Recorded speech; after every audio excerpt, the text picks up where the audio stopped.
Let us resume our discussion on Anglo-Saxon heroic poetry. In my last lecture, I have discussed about the three major poems under the group of that fall under the group of Anglo-Saxon heroic poetry, and they were Widsith, Beowulf, Waldeyer. And now let us begin with Battle of Brunanburh, and then Battle of Finnsburg and Battle of Maldon. It is the last lecture where you can get the last part of Anglo-Saxon heroic poetry. You see, the Battle of Brunanburh, which appears in the Anglo-Saxon Chronicle, a very significant work, as we know, because it actually includes the history and the historical facts and stories from in a single page or single book. So in Anglo-Saxon Chronicle, it actually appeared, and it was dated 937 AD, right? And it celebrates the victory of Aethelstan of Wessex and Edmund against the forces of Olaf and Constantine. So that was the significant, that was the fundamental kind of a tussle or kind of a clash that is going on. In one of my lectures, I will surely discuss on or make a list of the kings of the Anglo-Saxon period, who actually came first and who actually came last and who actually came in between. So that's why there is a war that is going on between Aethelstan of Wessex and Edmund against the forces of Olaf and Constantine.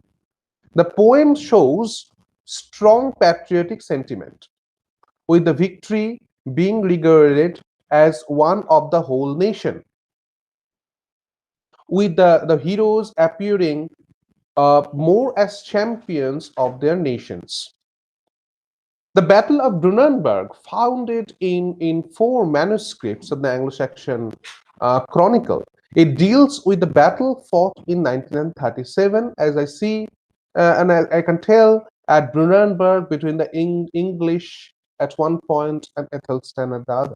Who was Aethelstan? You will find that Aethelstan was the grandson of King Alfred, whom we will discover, whom we will consider in the discussion on Anglo-Saxon prose, obviously. So what happens to be truth, that the grandson of King Alfred Athelstan and Danes, at the other hand, that is Danes or Danish, under Olaf and Dublin, in alliance with the Scots led by Constantine II and Welsh. So you will get the history, if you go through the history book, you will find that what is actually happening at the Brunanburh at the time. But ultimately, you will find that the poem celebrates, rather, the victory of Athelstan and his brother Edmund, and rings with a note of patriotism here. But the poem has not been sobered by any clergyman, and so it ecstatically portrays the grotesque scenes of bloodshed and butchery. So you will find that whenever we go with any kind of a heroic poem or war poem, we find that somehow they deal with some refined version of representing war or battle. But here you will find that probably it might be possible that the poem was written by any fighter or maybe warrior, so to attune or to heighten glory, the descriptions are grotesque, the bloodshed and butchery have to be dealt in detail. The next poem is certainly, it is the Battle of Finnsburg. What happens, that the fight at Finnsburg or the Battle of Finnsburg, it depicts the Anglo-Saxon feuds.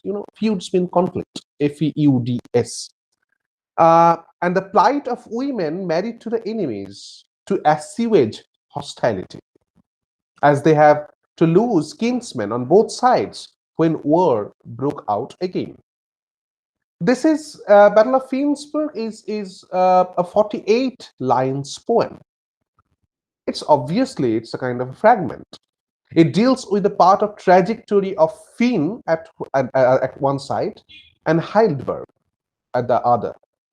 An attempt is made to heal the long-standing feud between the Danes and the Frisians by the marriage of the Frisian king Finn to Hildburg, the sister of Nif.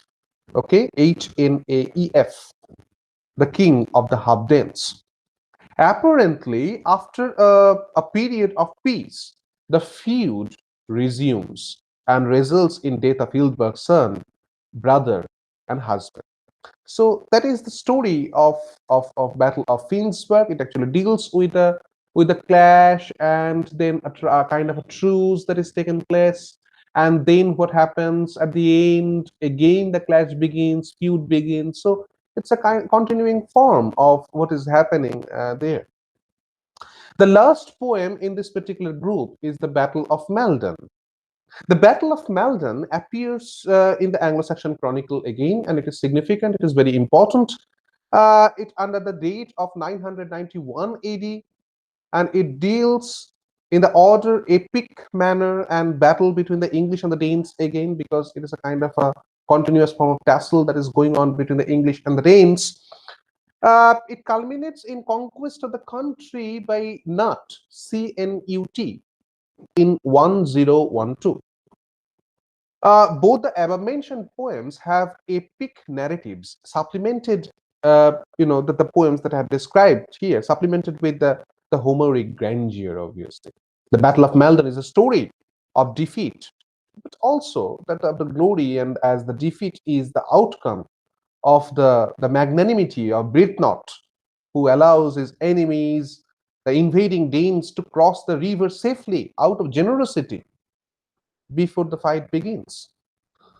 Brithnot dies but remains as embodiment of noble swordmanship. The second half of the poem is concerned with fidelity of his followers, who remained determined to avenge their leader's death. So ultimately, you will find somehow the matter of heroism, it actually shifts time to time, as I've discussed earlier.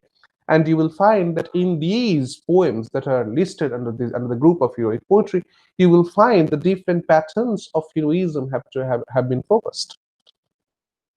So that's the heroic poetry of Anglo-Saxon period. It captures, as you know, a few moments and thoughts of an age and confer on them the immortality of art. So that is significantly very important, you see. If you go through the texts in detail, these are available under the publications of Norton. And if you go through the texts and try to identify the good translated versions of the text, ultimately you will certainly gather the basic temperaments of the Anglo-Saxon people, the kings, the temperament of the lifestyle, and so. Right? So that is, in a nutshell, the Anglo-Saxon heroic poetry.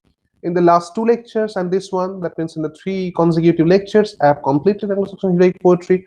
I hope it will help you in your competitive examinations and also to know the history of the period better. Under the description box, I will provide the link of the playlist of this particular channel, the playlist named as History of English Literature. Obviously, it is the British literature that I am discussing at this moment.